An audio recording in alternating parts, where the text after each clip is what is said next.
పెను ఒక్కసారిగా నేపాల్ మధ్య ప్రాంతాన్ని ముంచెత్తింది. ఈ పెను విపత్తులో 160 మంది మృతి చెందగా 750 మందికి పైగా గల్లంతైనట్లు సమాచారం. గల్లంతైన వారిలో 142 మంది భారతీయులు ఉన్నారు. వీరిలో కైలాస మానస సరోవర్ యాత్రకు వెళ్లి తిరిగి వస్తున్న ఈసా ఫౌండేషన్కు చెందినటువంటి 77 మంది యాత్రికులు ఉన్నారు. వీరంతా ఎన్ఆర్ఐలు కాగా ప్రవాస తెలుగువారు కూడా ఉన్నట్లు సమాచారం. మరో 37 మంది తంజావూరుకు చెందిన తమిళులు గల్లంతయ్యారు.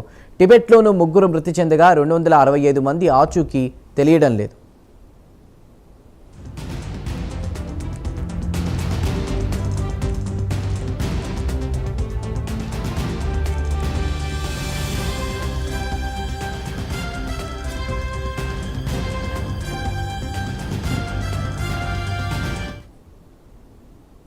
బుధవారం ఉదయం టిబెట్లోని గోసాయిన్ కుండ్ ప్రాంతంలో 4.4 తీవ్రతతో భూకంపం సంభవించినట్లు అమెరికా జియోలాజికల్ సర్వే అంచనా వేసింది.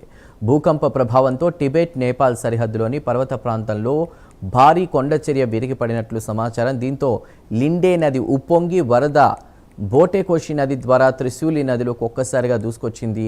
ఈ ఆకస్మిక వరదతో భారీ విధ్వంసం చోటు చేసుకుంది. వర్షాల కారణంగా ఈ వరద సంభవించలేదని వాతావరణ శాఖ ఇప్పటికే వెల్లడించింది.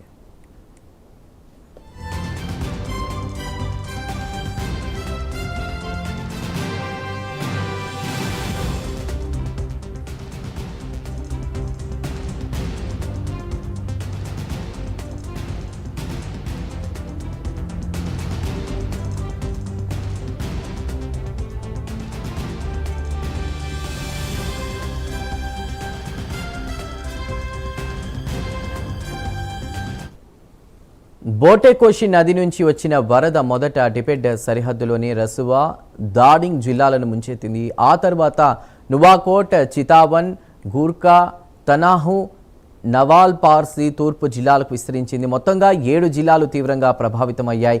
భవనాలు, వంతెనలు వరదలో కొట్టుకుపోయాయి. 4 అంతస్తుల భవనం సైతం వరద ఉధృతికి కొట్టుకుపోవడం పరిస్థితి తీవ్రతకు అద్దం పడుతోంది.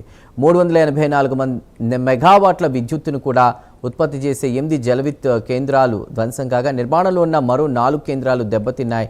విద్యుత్ సరఫరా నిలిచిపోవడంతో పలు ప్రాంతాలు అంధకారంలోకి వెళ్లాయి.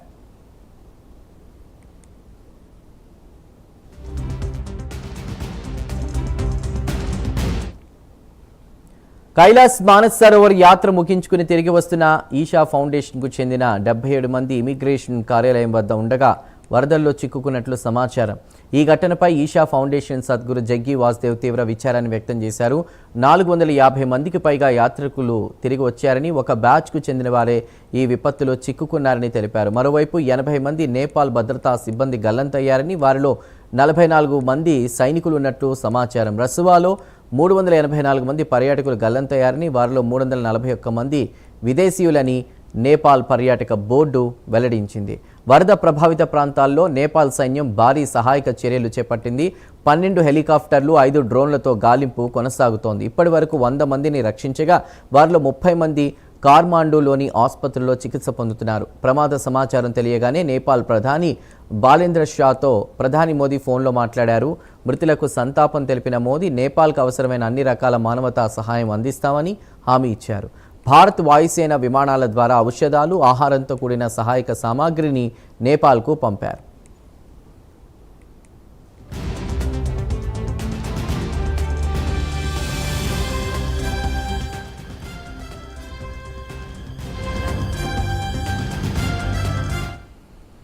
టిబెట్లోని షిగత్సే ప్రాంతంలోనూ రోడ్లు, కమ్యూనికేషన్, విద్యుత్ వ్యవస్థలు తీవ్రంగా దెబ్బతిన్నాయి. నేపాల్ సరిహద్దు గ్రామాల్లో గాలింపు, సహాయక చర్యలు ముమ్మరం చేయాలని చైనా అధ్యక్షుడు షీ జిన్పింగ్ ఆదేశించారు. నేపాల్ వరదల నేపథ్యంలో బీహార్, ఉత్తరప్రదేశ్ రాష్ట్రాలు కూడా అప్రమత్తమయ్యాయి.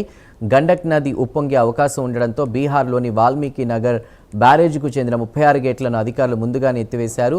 యూపీలోని మహారాజ్గంజ్, కుషీనగర్ జిల్లాల్లో నదీ తీర ప్రాంత ప్రజలను అప్రమత్తం చేశారు. ఎన్డీఆర్ఎఫ్ బృందాలను సిద్ధంగా ఉంచారు. నేపాల్తో ఉన్న 1751 కిలోమీటర్ల సరిహద్దు వెంట సహస్ర సీమా బల్ అప్రమత్తమై సహాయక చర్యల కోసం కూడా 18 బృందాలను ఇప్పటికే ఏర్పాటు చేసింది. ఇక మానస్ సరోవర యాత్రకు విశాఖ నుంచి వెళ్లిన 26 మంది సురక్షితంగా ఉన్నారు.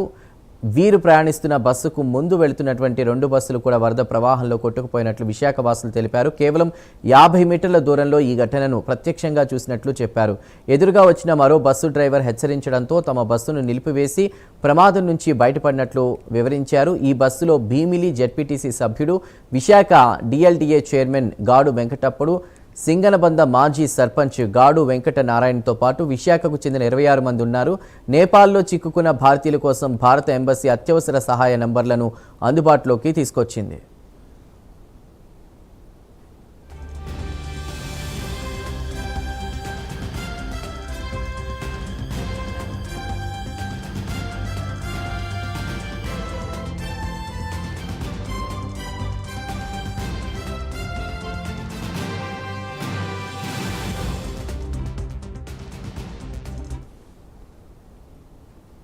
ఇవి బులెటిన్